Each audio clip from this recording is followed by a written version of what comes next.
Tanning beds are generally considered continuous loads. This is because they draw a constant power load, operate for extended periods of time, typically 10 to 20 minutes per session, and are often used consecutively by multiple customers. Applying a demand factor to tanning beds may underestimate the actual demand on the electrical system. Laundry equipment can be considered either continuous loads or appliances, depending on the usage pattern. If the equipment is used constantly throughout the day, for example, in commercial laundromats with high traffic, it can be treated as a continuous load. If the equipment is used intermittently, for example, residential laundry equipment or laundromats with lower traffic, demand factors can be applied. To calculate the service load for a tanning salon, treat it as a continuous load. Calculate the total wattage of all tanning beds and use that value as the service load. For a laundromat, if it's considered a continuous load, calculate the total wattage of all laundry equipment and use that value as the service load. If the laundromat is treated as appliances, calculate the total wattage of all laundry equipment and apply a demand factor based on usage patterns. Commercial laundromats typically have higher demand factors than residential laundromats. Typical demand factors for laundry equipment are as follows. Washing machines range from 0.8 to 1.0. Dryers range from 0.7 to 0.9. Commercial washers and dryers can be up to 1.2. It's important to note that these estimates are approximations. Actual demand should be based on a site-specific load study or historical data. When calculating electrical loads, it's essential to adhere to the National Electrical Code, or NEC, and local regulations. These codes provide guidelines and requirements for safe and efficient electrical installations. The NEC Article 220 covers branch circuit, feeder, and service calculations. Understanding and applying the relevant sections of Article 220 is crucial for accurate load calculations. Continuous loads are defined as loads where the maximum current is expected to continue for 3 hours or more. According to NEC Section 210.19, A1, branch circuit conductors serving continuous loads must be rated for 125% of the continuous load. This means that the ampacity of the conductors must be at least 1.25 times the continuous load current. For example, if a tanning bed draws 20 amps continuously, the branch circuit conductors must have an ampacity of at least 25 amps, which is 20 multiplied by 1.25. Similarly, overcurrent protection devices, such as circuit breakers or fuses, must also be rated for 125% of the continuous load, as per NEC Section 210.20. This ensures that the overcurrent protection device will not trip under normal operating conditions due to the continuous load. For feeder and service conductors, NEC Section 215.2. A1 requires that they also be rated for 125% of the continuous load. This ensures that the feeder and service conductors can handle the continuous load without overheating or causing voltage drop. Demand factors are used to reduce the calculated load based on the assumption that not all loads will be operating simultaneously at their maximum capacity. Demand factors are typically applied to non-continuous loads, such as appliances or equipment that are used intermittently. The NEC provides demand factors for various types of load in Article 220. For example, Table 220.42 provides demand factors for household cooking appliances. To apply a demand factor, multiply the total connected load by the demand factor. The result is the demand load, which is the load used for calculating the feeder and service conductor sizes. For commercial laundry equipment, the demand factors can vary depending on the type of equipment and the usage patterns. It is important to consult with a qualified electrical engineer or inspector to determine the appropriate demand factors for a specific installation. In addition to continuous loads and demand factors, other factors to consider when calculating electrical loads include voltage drop, conductor dating, and ambient temperature. Voltage drop is the reduction in voltage along a conductor due to the resistance of the conductor. Excessive voltage drop can cause equipment to malfunction or operate inefficiently. NEC Section 210.19. A1. Informational note number 4 recommends limiting voltage drop to 3% for branch circuits and 5% for feeders. Conductor dirting is the reduction in the ampacity of a conductor due to factors such as ambient temperature, the number of conductors in a raceway, and the type of insulation. NEC Table 310.15 V2 provides dirting factors for various ambient temperatures. NEC Table 310.15 V3 provides adjustment factors for the number of conductors in a raceway. Ambient temperature is the temperature of the surrounding air. High ambient temperatures can reduce the ampacity of conductors. NEC Table 310.15 V2 provides dirting factors for various ambient temperatures. When calculating the service load for a tanning salon or laundromat, it is important to consider all of these factors to ensure that the electrical system is safe, efficient, and compliant with the NEC and local regulations. Remember to consult with a qualified electrical engineer or inspector for specific guidance on your project. For tanning beds, because they operate for extended periods, typically 10 to 20 minutes per session, and are used consecutively by multiple customers, they present a consistent demand on the electrical system. This contrasts with appliances that may cycle on and off or be used sporadically. When planning the electrical service, you would total the wattage of all tanning beds, and because it is a continuous load, you would not reduce this number using a demand factor. Instead, you would use this total to size the service entrance conductors and overcurrent protection, adding in any other loads such as lighting, HVAC, and general receptacle circuits. The NEC provides guidelines for calculating these loads and ensuring that the service is adequately sized.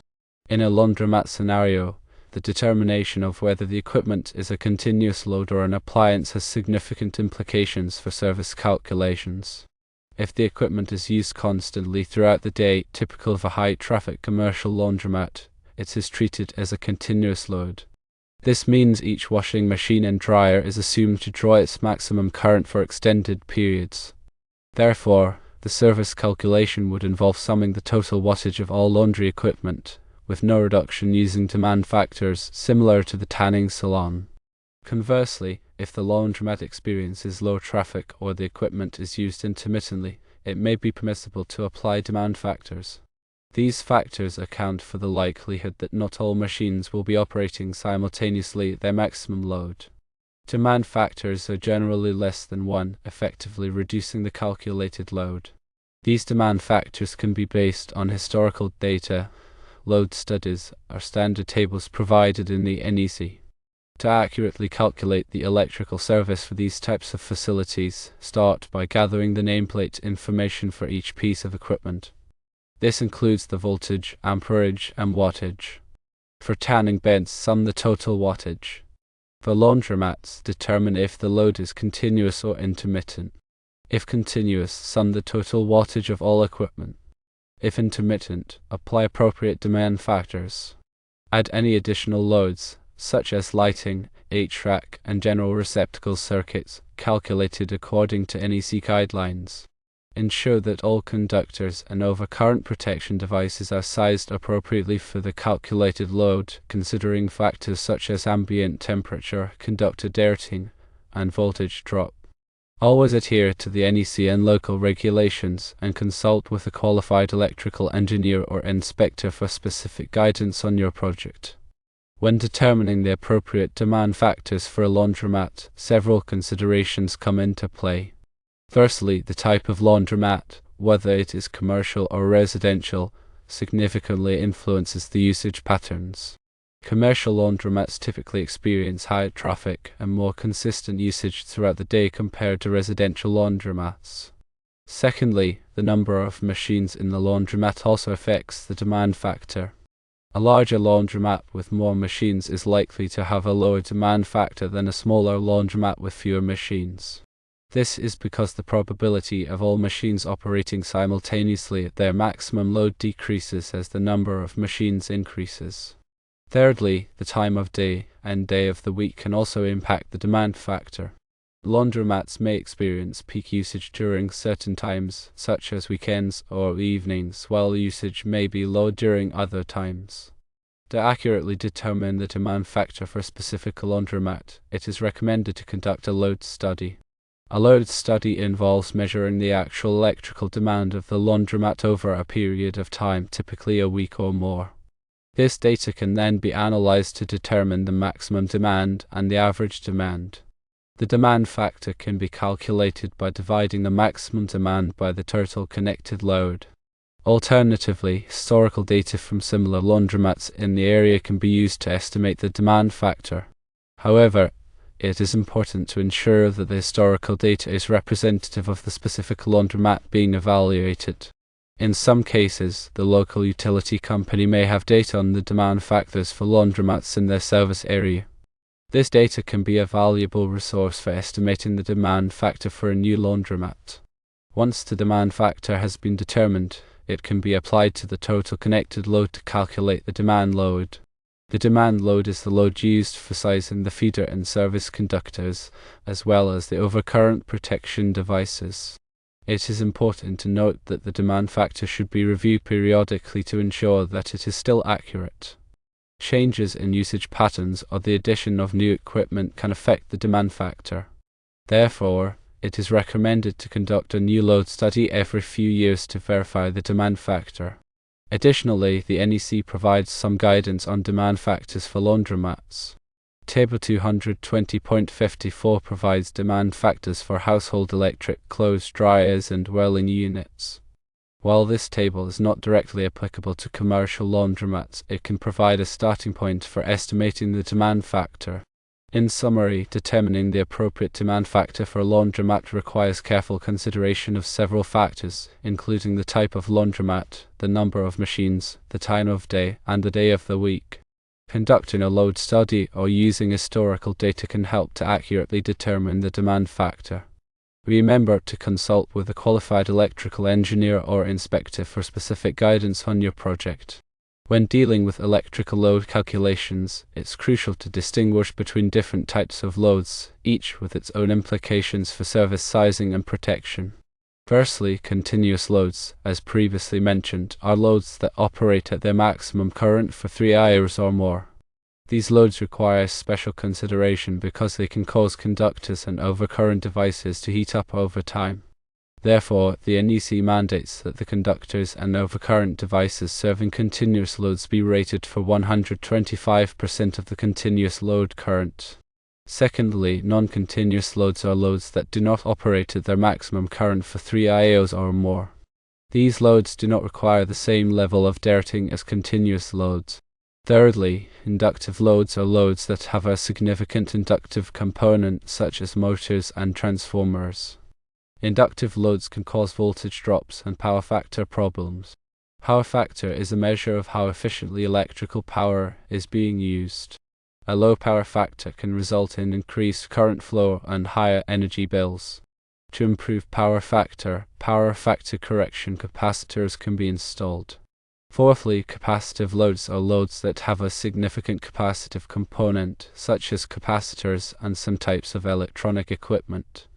Capacitive loads can also cause voltage drops and power factor problems, but in the opposite direction of inductive loads. Fifthly, resistive loads are loads that primarily consume electrical power and convert it into heat, such as heating elements and incandescent light bulbs. Resistive loads are generally the easiest type of load to calculate because they have a power factor of 1.0. Sixthly, nonlinear loads are loads that draw current in a non-sinusoidal waveform, such as electronic ballasts and variable frequency drives. Nonlinear loads can cause harmonic distortion, which is the presence of unwanted frequencies in the electrical system. Harmonic distortion can cause equipment to malfunction and can also interfere with communication systems. To mitigate harmonic distortion, harmonic filters can be installed. Seventhly, lighting loads are loads that consist of lighting fixtures. Lighting loads can be calculated based on the wattage of the fixtures and the number of fixtures. The NEC provides guidelines for calculating lighting loads in Article 220. Eighthly, receptacle loads are loads that consist of electrical receptacles. Receptacle loads can be calculated based on the number of receptacles and the type of occupancy. The NEC provides guidelines for calculating receptacle loads in Article 220. Ninthly, 8-track loads are loads that consist of heating, ventilation, and air conditioning equipment. 8-track loads can be calculated based on the equipment's nameplate ratings. The NEC provides guidelines for calculating 8-track loads in Article 220. Tenthly, motor loads are loads that consist of electric motors. Motor loads can be calculated based on the motor's horsepower and voltage. The NEC provides guidelines for calculating motor loads in Article 430. 11thly, appliance loads are loads that consist of appliances, such as refrigerators, stoves, and dishwashers. Appliance loads can be calculated based on the appliance's nameplate ratings.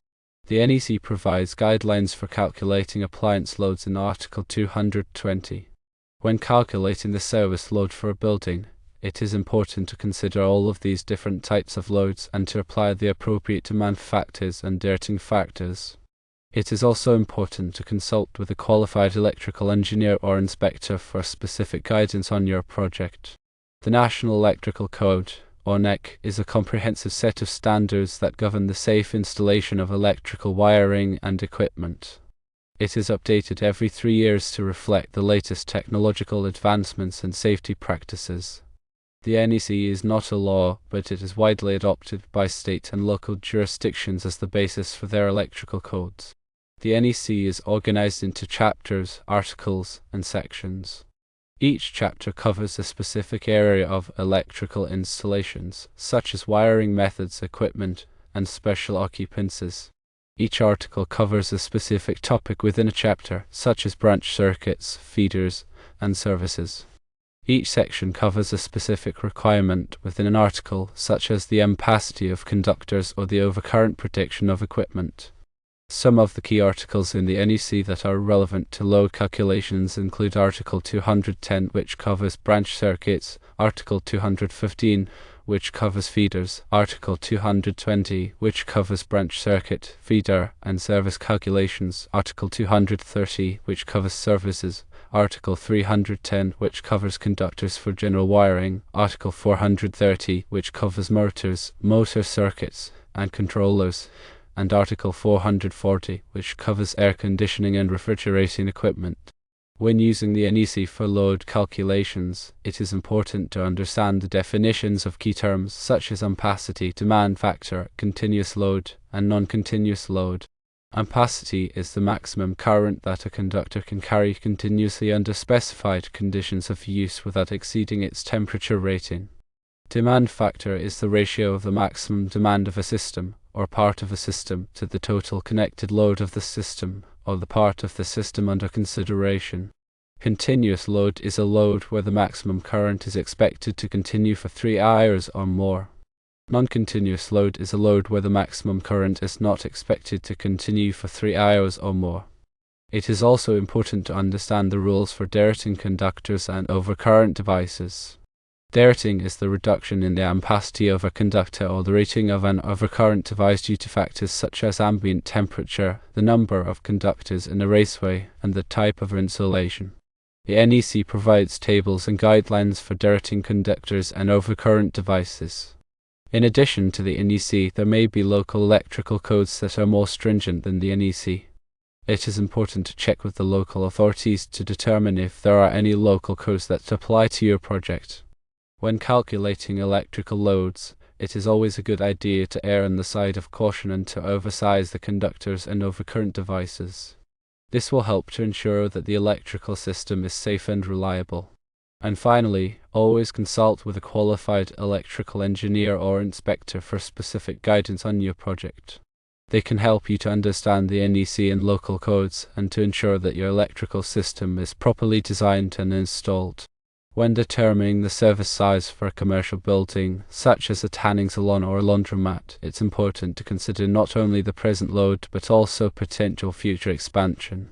Oversizing the service initially can save significant costs and disruptions later if additional equipment is added. Firstly, assess the potential for future growth. Consider whether the business plans to add more tanning beds, washing machines, or dryers in the coming years. Factor in the potential for new types of equipment that may have higher power demands. Secondly, calculate the load for future equipment. Estimate the power requirements of any planned or potential future equipment additions. Include this future load in your service calculation to ensure adequate capacity. Thirdly, consider the cost of future upgrades. Evaluate the cost of upgrading the electrical service later versus installing a larger service initially. The cost of upgrading can include not only the new equipment but also labor, permits, and potential downtime for the business. Fourthly, account for changes in technology. Keep in mind that electrical equipment is constantly evolving. Future equipment may be more energy efficient or have different power requirements.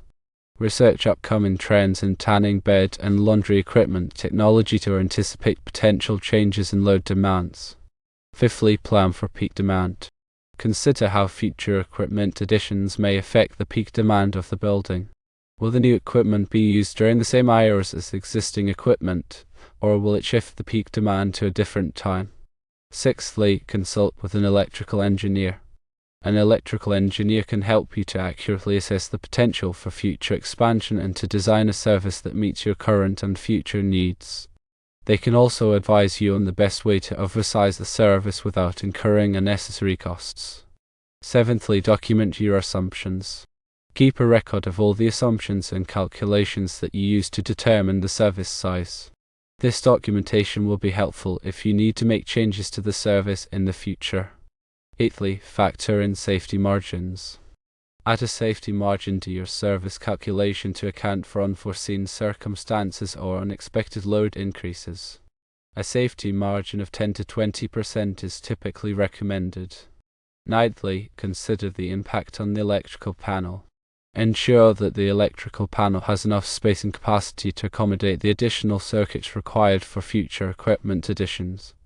If necessary, upgrade the panel to a larger size. Tenthly, plan for routine maintenance. Make sure to also plan for routine maintenance to keep everything running efficiently. This includes a review of all the calculations every once in a while.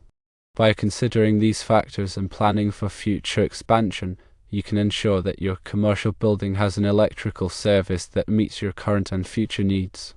Remember to comply with the NEC and local codes, and to consult with a qualified electrical engineer or inspector for specific guidance on your project.